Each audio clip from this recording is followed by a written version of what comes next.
జనరల్గా second child వచ్చినప్పుడు కామన్గా ఫస్ట్ బేబీ బిహేవియర్ గురించి మనకు వచ్చే కంప్లైంట్స్ ఏంటంటే కొంచెం కోపం ఎక్కువగా రావటము, లేదా చిన్న బేబీ మీద ఎక్కువగా అసూయ చెందటము, వాళ్ళని చూస్తే ఎక్కువగా కోపం రావటము, ఎక్కువగా వాళ్ళని దగ్గరికి తీయకపోవటము, లేదా కొట్టడము, ఎవరు లేని టైం చూసి గిచ్చడము, ఇవి చాలా కామన్గా వింటూ ఉంటాం మనము. ఇవన్నీ కూడా దే కెన్ హ్యాపెన్. ఇంకొకటి ఏంటంటే ఒక కామన్ రియాక్షన్ రిగ్రెషన్ అని అంటాం. అంటే ఇప్పుడు ఫర్ ఎగ్జాంపుల్ ఇప్పుడు 2-3 year old పిల్లలు ఉన్నారనుకోండి, అప్పటి వరకు టాయిలెట్ ట్రైన్ అయిపోయి బాత్రూమ్కి వెళ్ళటము అది చెప్పటం మొదలుపెట్టిన పిల్లలు కూడా మళ్ళీ ఆల్రెడీ వాళ్ళకు వచ్చిన స్కిల్స్, అక్వైర్ చేసిన స్కిల్స్ కూడా వెనక్కి వెళ్ళి మళ్ళీ కొంచెము బేబీస్ లాగా బిహేవ్ చేసే అవకాశం ఉందన్నమాట మనకి. So these are all the common problems we see in older children. ఇప్పుడు మనం చిన్నపిల్లలు వచ్చినప్పుడు మనకి ఓల్డర్ చైల్డ్ని కూడా బేబీ వచ్చిన తర్వాత you will also be excited, నీకు కూడా హ్యాపీగా ఉంటుంది అనే భావన కలగచేయటము, ఆ బేబీ వస్తుంది అనే భావన మొదటి నుంచి మనం అలవాటు చేయటం అనేది చాలా ఇంపార్టెంట్. సో ఇప్పుడు ఫర్ ఎగ్జాంపుల్ 2-3 ఏళ్ల పిల్లలు ఉన్నారనుకోండి, వాళ్ళకి ఇంకో బేబీ వస్తుంది అని అంటే రాకముందు కానీ వచ్చిన తర్వాత కానీ అమ్మ నన్ను దగ్గరికి తీయటం తగ్గిపోతుందేమో అని భయం కలగచ్చు. ఇంకా రాత్రి పడుకునేటప్పుడు నువ్వే నాకు కథ చెప్తావా అనే అనుమానం కలగవచ్చు. స్నానం నువ్వే చేయించుతావా ఇంకెవరైనా చేయించుతారా అనే అనుమానం కలగవచ్చు. సో దాన్ని సందర్భానుసారము మనము ముందు నుంచి పిల్లలకి చెప్పటం అవసరము, వాళ్ళకి ఆ భావన కలగజేయటం అవసరము. అలాగే చిన్న బేబీ వచ్చిన తర్వాత చాలా ఇంపార్టెంట్ అండి, పెద్దవాళ్ళు అంతవరకు ఒక్కళ్ళే ఉంటారు, అంతవరకు they are used to undivided attention. So కొంచెం జెలసీ అన్నది సహజం.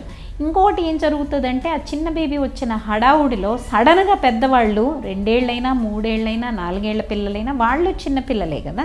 చాలామంది ఫ్యామిలీస్లో ఏం జరుగుతుందని అంటే నువ్వు బిగ్ బాయ్ కదా నువ్వు అలా చేయకూడదు, నువ్వు బిగ్ బాయ్ కదా నువ్వు ఇట్లా చేయాలి, నువ్వు బిగ్ బాయ్ కదా బేబీ ఇప్పుడు ఇంకా చిన్నవాడు కదా బేబీ చేయలేడు కానీ నువ్వు చేయాలి. సో సడన్గా మనము వాళ్ళకి ఎక్స్పెక్టేషన్స్ని పెంచేయడం అనేది చాలాసార్లు మనకు తెలియకుండా జరుగుతుందండి. ఇప్పుడు బేబీ వచ్చింది కనుక మనకు టైం లేదు కనుక సడన్గా వాళ్ళని పెరిగి పెద్దవాళ్ళు అయిపోయి వాళ్ళని ఇంతకుముందు అలవాటు చేసుకోలేని పనులను వాళ్ళతో చేయించాలని చూడటము ఒక రకంగా మంచిది కాదు, ఒక రకంగా క్రూవల్ కూడా అనుకోవచ్చు. మనం ఆలోచించకుండా ఒక్కొక్కసారి ఇటువంటి పనులు చేస్తాము. సో అటువంటివి మనం కొంచెం ఆలోచించి ముందుగా మనము పిల్లలకి ఇంకా యాక్చువల్గా ఆ టైంలో ఇంతకుముందు కంటే తక్కువ కాదు, ఇంతకుముందు కంటే ఎక్కువ అటెన్షన్ అవసరము పెద్దవాళ్ళకి అనేది మనం గుర్తించాలండి. వాళ్ళకి ఒకటి వాళ్ళని మనము సింగిల్ అవుట్ చేస్తున్నామని కానీ బేబీ రావటం వల్ల వాళ్ళకి టైం తక్కువైపోతుందని కానీ ఫీలింగ్ మనం కలిగించకుండా జాగ్రత్త పడాలి. ఒక్కసారి ఆ ఫీలింగ్ బలపడితే ఆ తర్వాత ఆ ఫీలింగ్ తీసేయటానికి చాలా ఇబ్బంది పడాల్సి వస్తుంది, కానీ ఆ ఫీలింగ్ కలగకుండానే జాగ్రత్త పడటం చాలా ఈజీ. రెండోది ఏంటంటే బేబీ బాధ్యతలలో పెద్దవాళ్ళని కూడా భాగస్వాములుగా చేయండి.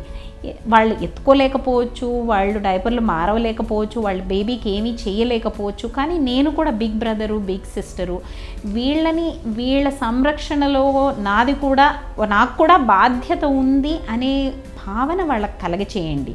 ఇప్పుడు బేబీని పడుకోబెడుతున్నప్పుడు వాళ్ళని కూడా కొంచెం రానన్నా ఇట్లా లైట్గా జోకొట్టు అంటే వాళ్ళకి చేతనైనంత వరకు వాళ్ళను కూడా వీళ్ళ కేర్లో భాగస్వామిని చేయండి. వాళ్ళని సపరేట్గా నువ్వు దగ్గరికి రావద్దు, నువ్వు ముట్టుకోవద్దు, నువ్వు కింద పడేస్తావు, జాగ్రత్తలు తీసుకున్నా కూడా ఎక్కువగా వాళ్ళని దూరం పెట్టకండి.